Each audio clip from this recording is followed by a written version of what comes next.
বিশ্বনবী মুহাম্মদ সাল্লাল্লাহু আলাইহি ওয়াসাল্লাম বলেন, قال رسول الله صلى الله عليه وسلم أفضل الصائم بعد رمضان شهر الله المحرم وأفضل الصلاة بعد الفريضة صلاة الليل।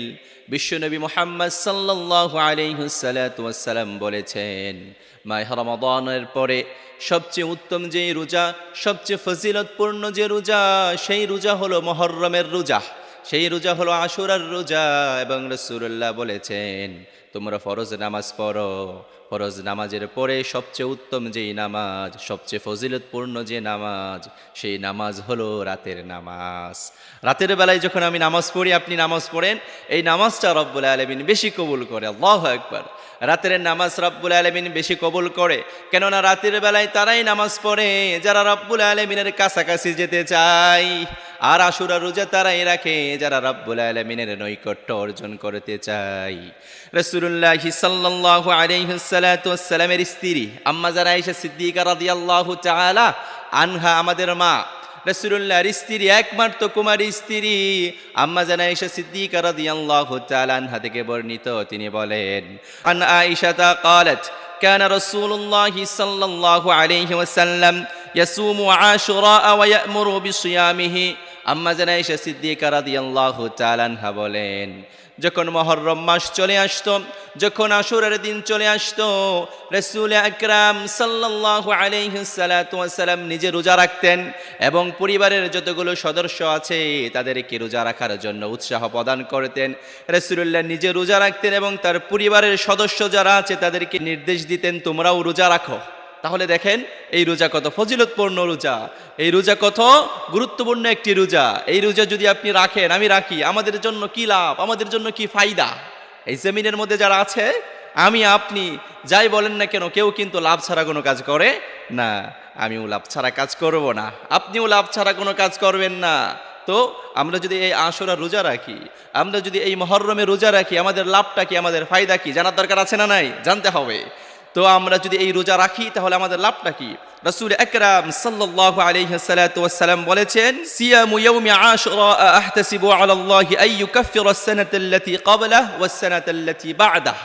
রাসূলুল্লাহ সাল্লাল্লাহু আলাইহি ওয়াসাল্লাম বলছেন, কেউ যদি আশুরার রোজা রাখে, আমি আল্লাহ সুবহানাহু ওয়া তাআলার দরবারে এই আশা রাখি, আমার সেই উম্মতের, আল্লাহ তাআলার সেই বান্দার অতীতের 1 বছরের গুনাহ খাতাগুলো রব্বুল আলামিন মাফ করে দিবে। সুবহানাল্লাহ। এবং পরের 1 বছরের গুনাহ মাফ। দেখছেন নি কত ফজিলতপূর্ণ একটি রোজা? আপনি যদি আশুরার রোজা রাখেন তাহলে আগের 1 বছরের গুনাহ মাফ, পরের 1 বছরের গুনাহ মাফ। আল্লাহু আকবার। তাহলে আশুরার রোজা আমাদেরকে রাখতে হবে। যদি এই আশুরার রোজা আমরা রাখি, আল্লাহ সুবহানাহু ওয়া তাআলা আমাদের অতীতের 1 বছরের গুনাহ মাফ করবে, পরের 1 বছরের গুনাহ মাফ করবে। এখন আমাদের প্রশ্ন জাগে যে, হুজুর, এই রোজা আমরা পেলাম কোথায়? এই রোজা আমরা পেয়েছি কিভাবে? এই রোজা আমরা তখন থেকে পেয়েছি, রাসূল আকরাম সাল্লাল্লাহু আলাইহি ওয়াসাল্লাম যখন মক্কার কাফের, বেঈমান, মুশরিক, মুনাফিকদের নির্যাতন সহ্য করতে না পেরে আল্লাহ তাআলার হুকুমে মক্কা থেকে মদিনাতুল মুনাওয়ারায় হিজরত করলেন। মদিনাতুল মুনাওয়ারায় রাসূলুল্লাহ যাওয়ার পরে রাসূলুল্লাহ দেখলেন যে মদিনাবাসী যারা আছে সবাই মুহররমের 10 তারিখে রোজা পালন করছে। ইহুদি যারা আছে তারা রোজা পালন করছে। রাসূলুল্লাহ তাদেরকে জিজ্ঞেস করলেন, ও আমার ইহুদি ভাইয়েরা, এই যে আশুরার দিন, এই দিন তোমরা রোজা রাখো কেন? কারণটা কি?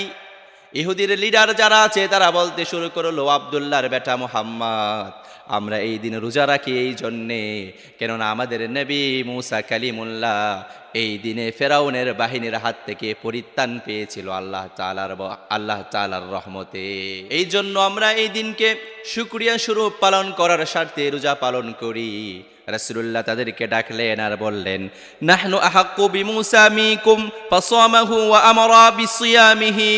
রাসূলুল্লাহ বললেন, মুসা কালিমুল্লাহর অনুসারী তোমরা দাবি করো, মুসা কালিমুল্লাহর উম্মত তোমরা দাবি করো, তবে শোনো, মুসার অনুসরণে তোমাদের তুলনায় আমি বিশ্বনবী এবং আমার উম্মত অধিক গ্রহণযোগ্য, বেশি গ্রহণযোগ্য। রাসূলুল্লাহ এটা বলার পরে রাসূলুল্লাহ চলে গেলেন সাহাবীদের কাছে।